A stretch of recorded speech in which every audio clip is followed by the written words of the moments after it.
tous, on se retrouve aujourd'hui pour une vidéo produit terminé puisque j'avais pas mal de choses dont j'avais envie de vous parler. J'ai fini quelques très beaux produits, mais enfin en même temps c'est le jeu.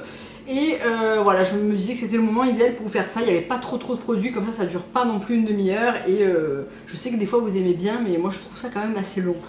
Donc j'attrape au fur et à mesure comme d'habitude au hasard. Donc on a terminé un gel douche de Natura Siberica, donc le tonifiant. Donc la dernière fois je vais vous présenter le orange que j'ai d'ailleurs acheté qui est dans ma douche. Là c'était le tonifiant qui sentait très bon. Il a une odeur un petit peu plus féminine je trouve. Ouais, mais encore ça va, ça passe même pour un garçon. Et c'est à base donc, de rhodiola rosea sauvage, de menthe organique, d'huile organique d'églantier, de géranium, d'extrait de camélia. Donc c'est voilà, c'est des produits plus ou moins organiques. Il faut quand même se méfier et lire les compositions chez Natura Siberica parce que pas tout est super clean. Mais les gels douche, moi je trouve qu'ils sont vraiment pas mal et je les ai déjà rachetés. Oui, on a racheté le orange en tout cas dans la douche. En ce moment, moi je me lave avec les savons que je vous ai présentés dans mon haul il n'y a pas très longtemps, ceux de la marque Copa Kouai, que j'aime vraiment beaucoup. Bien évidemment, j'ai terminé un savon du Dr Bronner. Ça, comme tous les produits terminés, vous en avez au moins un. C'est toujours celui au thé vert. Donc cette fois-ci, j'ai racheté celui aux agrumes que je vous ai aussi montré dans ma vidéo haul. Je ne passe pas un seul jour sans me servir de savon du Dr Bronner. Donc voilà. Ensuite, alors j'ai pas tout à fait terminé. Il m'en reste pour une ou deux utilisations. C'est la gelée d'huile démaquillante Asiana Botanica, donc de chez Sanoflore, qui est une gelée qui se transforme en huile puis en lait en fait au contact de l'eau sur la peau. C'est un produit que j'aime beaucoup pour me démaquiller, d'abord parce qu'il est très accessible au niveau du prix, très facile à trouver puisque je le trouve à ma parapharmacie ou à ma para. Je trouve que la gamme nettoyante comme ça chez Sanoflore est quand même relativement bien réussie. J'avais aussi l'eau démaquillante, donc j'ai pas racheté parce que je suis pas une grande fan de nettoyant d'eau micellaire pour me démaquiller. Mais je rachèterai ce produit parce qu'il est très bien. En ce moment je me démaquille à l'huile de coco. Je crois qu'au final avec l'huile de Wild Love Organic c'est mes deux produits préférés pour me démaquiller. Mais je rachèterai très certainement ce produit parce que je le trouve très bien, efficace, il démaquille très bien. Si vous avez du mal à le transformer en huile, ça m'est arrivé plusieurs fois. Déjà il faut savoir qu'il faut avoir les mains et le visage bien secs. Il ne faut pas en mettre trop. Et moi ce que je fais c'est que je mets une pièce de 1 euro un peu bien bombée quoi, dans la main. Je répartis le produit, je froisse un peu dans mes mains et je pose sur le visage, j'attends un petit peu.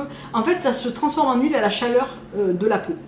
Et ensuite, je commence à masser. Si je vois que ça ne se transforme pas en huile, je prends mes mains, je frotte très vite entre mes mains et là tout de suite ça marche. Et je peux bien venir travailler le produit sur le visage. Donc si vous avez ce problème de que ça ne se transforme pas suffisamment vite en huile, c'est simplement qu'il faut venir chauffer un peu plus le produit. Ensuite, j'ai terminé ma crème de coco de chez RMS Beauty qui est mon huile de coco jusqu'à présent favorite. C'est un produit que j'ai racheté plusieurs fois, qui se présente dans un format comme ça qui dure relativement longtemps quand même. C'est un format 70 grammes qui coûte 17 € il me semble. Vous pouvez aussi l'utiliser, donc bien sûr vous pouvez vous démaquiller avec, mais ça reste de l'huile de coco, donc vous pouvez le mettre sur votre corps, sur vos cheveux avant shampoing. L'huile de coco, il y a énormément de manières de l'utiliser, moi j'en utilise tout le temps, tous les jours, que ce soit pour me démaquiller, ou pour m'hydrater le corps, ou pour en mettre sur les pointes avant un shampoing. C'est vraiment un produit dont je me sers autant, je pense que la noix de coco c'est le produit dont je me sers le plus chez moi, que ce soit l'huile pour cuisiner ou pour la beauté, l'eau de coco que je bois, le lait de coco, la crème de coco que j'utilise pour... Vraiment la noix de coco chez moi c'est vraiment une grande histoire d'amour. Donc je n'ai pas racheté la crème de coco parce que j'ai une abonnée qui m'a fait parvenir un pot d'huile de coco pour laquelle elle est représentante et qui s'appelle Miel Cannelle. Et elle m'a dit tu verras, teste, c'est vraiment un super produit. Bon, on va passer sur le fait que l'emballage est très simple. Je crois que son ami qui commercialise cette marque débute. Donc clairement le prix n'est pas mis dans le packaging qui est un packaging en plastique, voilà, tout ce qu'il y a de plus banal. Et je trouve que ça manque peut-être un petit peu d'informations, etc. Mais bon, voilà. Par contre, l'huile de coco est vraiment super. Cette huile de coco, cette crème de coco est vraiment géniale. Donc déjà, elle est beaucoup plus crémeuse. Alors là, je pense que vous n'allez rien voir. Elle est beaucoup plus crémeuse que celle de chez RMS. Elle a un côté plus onctueux en fait. Alors elle n'est pas encore transformée en huile, mais avec la chaleur qui va arriver, ça va pas tarder. Elle sent, mais alors la chair de coco fraîche, c'est un bonheur. Et elle démaquille extrêmement bien sûr. Et je m'en sers en ce moment pour m'hydrater le corps à la sortie de la douche parce que déjà ça sent extrêmement bon, la noix de coco presque un peu grillée comme ça. Ça hydrate super bien, ça revient pas cher. Je crois que le pot, je vous mettrai les liens en barre d'infos où acheter ce produit. Je crois qu'il est disponible uniquement par Facebook si j'ai bien compris. Je lui reposerai la question et je mettrai tout ça en barre d'infos. Mais vraiment, elle est super cette huile de coco. Je crois qu'elle coûte 10 € et ça fait 100 ml, donc ça revient beaucoup moins cher que la RMS. Et honnêtement, elle est super bien. Vraiment, elle est super bien. Je vous en aurais pas parlé, j'achète la RMS depuis super longtemps et jusqu'à présent, j'en étais super satisfaite. Franchement, si j'avais pas eu le coup de cœur, je vous aurais pas parlé de ce produit parce que quand je l'ai reçu, tout ça, je me suis dit bon, c'est quand même assez simple, etc. Mais franchement, elle est super bien, elle sent super bon. Et très souvent, ce que je fais en ce moment le soir, c'est que je me démaquille une première fois donc à l'huile de coco. Je l'enlève avec mon gant en microfibre, vous savez comme vous avez le Magic Mix, moi j'ai le Glove que j'ai trouvé au Monoprix. Donc j'enlève tout mon maquillage, etc. avec ça. Je rince tout et je refais un deuxième nettoyage encore à l'huile de coco et je le renlève avec le Glove que j'ai nettoyé entre temps.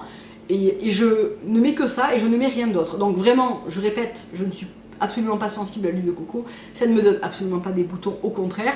Et je trouve que de faire ça 2-3 fois dans la semaine, sans rien mettre derrière, ça me fait beaucoup de bien à la peau. Je me réveille avec la peau toute lisse, toute rebondie, pas de boutons, pas de rougeur, vraiment je trouve ça super bien. Donc voilà, donc c'est la miel cannelle huile de coco. Il me semble qu'ils font d'autres produits comme une huile pour les cheveux, quelques produits à base d'argan. Je vous mettrai le lien en barre d'infos si vous souhaitez aller voir. Ensuite, j'ai terminé un petit liquid gold comme ça de chez Alpha H que j'aime beaucoup. Alors, je vais pas le reprendre parce que voilà, comment dire, la composition n'est pas topissime, mais c'est un produit qui fonctionne, qui lisse extrêmement bien si vous avez des imperfections, si vous avez des ridules, si vous avez des taches. C'est un produit qui est assez incroyable, hein, on va dire ce qui est. Moi, ce que je vous conseille de faire pour augmenter l'efficacité du produit, c'est attendre une demi-heure après que vous êtes nettoyé le visage parce qu'il faut que le pH de la peau ait retrouvé son équilibre. Donc, quand vous vous lavez le visage, le pH de la peau monte et redescend complètement et retrouve son état naturel à peu près après 30 minutes. Donc, vous nettoyez le visage, vous attendez 30 minutes, vous mettez ça et moi, je ne mets rien derrière et je fais ça 3 fois par semaine et je reconnais que c'est un excellent produit. Après, je pense que je vais essayer les acides de chez Bravura London. Je vous mettrai ça en barre d'infos si ça vous intéresse, mais je vous en reparlerai quand je les aurai commandés parce qu'ils ont l'air de bonne qualité, les compos sont vraiment corrects, les prix sont très abordables et j'en entends beaucoup parler en ce moment, donc évidemment j'ai envie de tester. Je vais pas le faire maintenant parce qu'on est en train d'arriver dans une saison où même si je mets un SPF la journée, il y a du soleil, donc je vous déconseille de faire ça à la période estivale, c'est pas la bonne période pour faire des acides. Mais en tout cas, le Liquid Gold est un produit qui fonctionne. Si vous n'êtes pas attaché aux compositions, franchement, foncez, c'est un super produit. Donc moi là, c'était un 50 ml parce que je l'avais pris dans une trousse où il y avait plusieurs produits Alpha H. Je n'en ai aimé aucun à part celui-là. Mais encore une fois, c'est une question de composition et pas une question d'efficacité du produit. Voilà. Ensuite, j'ai terminé un nettoyant de chez Kaina Giving Beauty. Donc c'était le Facial Cleanser. Donc c'est un gros format comme ça de 200 ml que j'avais commandé pour le Black Friday sur Bazar Bio, donc ça m'a quand même fait un moment, mais en même temps je suis généreuse avec. C'est un produit qui est de prime abord comme ça, assez insipide, c'est une espèce de lait blanc, assez fluide, qui sent l'argan, donc qui sent pas spécialement bon. Mais c'est un nettoyant qui est très efficace, surtout pour le matin, parce qu'il laisse la peau très douce, très velouté, il ne mousse absolument pas, c'est vraiment un lait nettoyant mais qui se rince. C'est un produit que j'ai beaucoup aimé finalement, alors qu'au début je me suis dit oh, ça sent pas très bon, la texture est un peu déroutante comme ça, et en fait c'est un produit qui est super sympa. Je l'ai plusieurs fois aussi mixé à des exfoliants en grains du type Clean Dirt ou encore celui de chez One Love Organic, le Brand New Day. Je trouve que ça fonctionne super bien, c'est-à-dire que vous mettez d'abord votre exfoliant en poudre mixé avec de l'eau sur le visage et ensuite je rajoutais quelques pompes de ça et je les ai posées le temps de me doucher et je rinçais et franchement je trouve qu'il est très bien. Donc je le recommanderai pas de suite, mais je pense que je le recommanderai à un moment donné ou à un autre parce que c'est un très bon nettoyant basique à l'huile d'argan qui laisse la peau vraiment toute douce, reposée, hydratée, voilà. Donc si vous craignez les nettoyants à l'eau qui vous laissent toujours la peau trop sèche, tout ça, testez peut-être celui-là. Je crois qu'il existe aussi en petit format et il est vraiment sympa à utiliser. Ensuite j'ai pas tout à fait terminé, il doit me rester 2 utilisations, mais c'était l'occasion de vous présenter la Hydrating Floral Essence de chez Tata Harper. Donc là je suis très malheureuse parce que c'est un produit qui est extrêmement cher. C'est un produit qui coûte 85 € les 125 ml. En même temps il fallait que je le termine parce que il est utilisable dans les 6 mois, donc c'est vrai que 6 mois sur un gros format de brume, quand vous n'avez pas que celle-là, il faut quand même y aller. Mais pour moi, c'est un des une des meilleures brumes hydratantes, anti-âge, protectrice, lissante du marché. Elle a ce petit effet tenseur que j'aime particulièrement, elle a cette odeur que j'aime, elle contient elle contient des éléments qui vont lisser la peau, l'hydrater, vraiment je trouve cette brume absolument parfaite. En dehors du prix, je la trouve parfaite. Donc oui, je la rachèterai, pas de suite parce que là j'ai celle de chez Moon Skincare que j'aime énormément et qui est moins chère que celle-là. Mais oui, je finirai par la racheter parce qu'elle est vraiment excellente. Et j'ai également fini la brume de chez Made in Strom, je l'avais commandée en même temps, je les ai finis en même temps. La Jasmine Garden, donc ça c'était ma deuxième ou ma troisième, je sais plus. Elle, je pense que ce qui va me manquer le plus avec cette brume, c'est l'odeur. Parce qu'elle a une odeur de dingue, elle a une odeur de jasmin et de fèves de cacao qui est ultra agréable. Vraiment, l'odeur est dingue.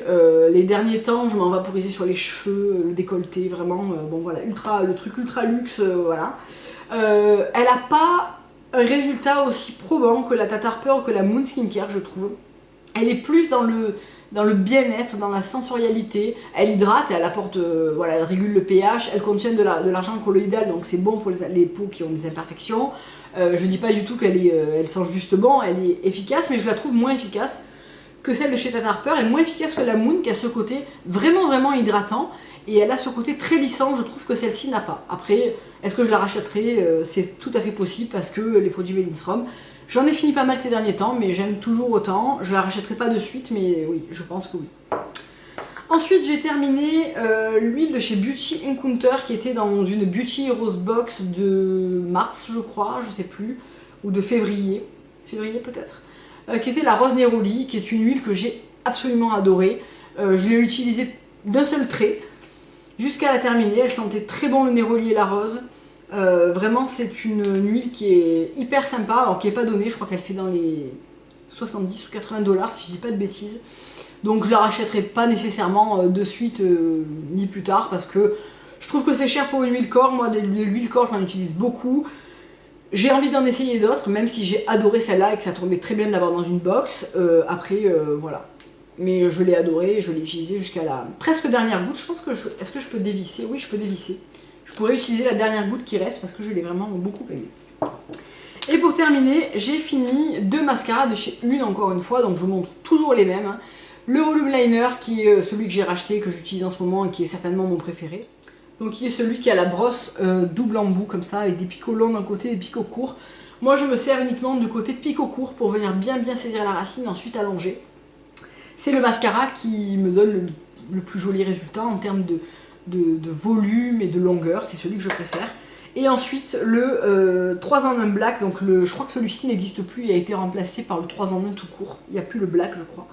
Et il a cette brosse comme ça que j'aime aussi beaucoup, qui me fait penser au volume de Chanel, et qui a cette brosse en espèce de picot comme ça, synthétique, qui est vraiment très bien. Par contre je trouve que celui-là sèche beaucoup plus vite que le Volume Liner, pourtant il me semble qu'ils font la même quantité. 9 ml et 10 ml, donc il n'y a pas grand chose d'écart, mais celui-là dure vraiment beaucoup moins longtemps que celui-là. Donc je rachète celui-là systématiquement. Peut-être que j'ai envie d'en essayer d'autres, je sais pas trop. Peut-être celui de chez Lily Lolo, j'en entends beaucoup de bien. On m'a aussi parlé du Well People qui était pas mal. Après ils sont quand même vachement plus chers par rapport aux une qu'on trouve très souvent en promo. Voilà, c'est un peu comme la poudre RMS finalement, quand tu trouves bien un produit, t'as pas trop envie d'aller chercher ailleurs, voilà. Et j'ai également terminé la poudre RMS, la Unpowder Teintée, donc en général quand j'arrive à la fin j'enlève le tamis, parce qu'il en reste toujours au fond qu'on n'arrive pas à choper. Donc moi je l'avais en teinte 2-3, et j'ai racheté la version pas teintée, j'ai racheté la version classique, donc la transparente. Surtout parce qu'en ce moment j'aime bien matifier des rouges à lèvres rouges avec, notamment le Grace de chez Elate qui a un côté un petit peu brillant que j'aime bien matifier parce que je trouve que la couleur est plus jolie une fois qu'elle est mate, et je trouve que si je prends la teintée ça modifie légèrement la couleur du rouge à lèvres, alors qu'avec la non teintée ça ne le fait pas. Donc voilà, donc cette poudre je l'ai rachetée, je l'ai eu une fois comme ça, une fois en teintée, j'ai repris la pâte teintée, donc c'est la troisième fois que je la rachète. C'est ma poudre préférée. J'en ai pas essayé des caisses en organique, mais j'aime tellement celle-là que je pense que je serais déçue si j'en prends une autre. Donc voilà, je sais pas, dites-moi laquelle vous prenez si c'est pas la RMS, et si vous la trouvez aussi bien parce que vous avez aussi testé celle-là. Je sais pas. En tout cas, moi j'ai racheté la non teintée parce que voilà, je trouve cette poudre vraiment très efficace. mais peut-être qu'il en existe d'autres tout aussi efficaces que j'ignore. Voilà, cette vidéo est terminée, j'espère qu'elle vous aura plu, et puis je vous dis à très bientôt pour une prochaine vidéo. Au revoir.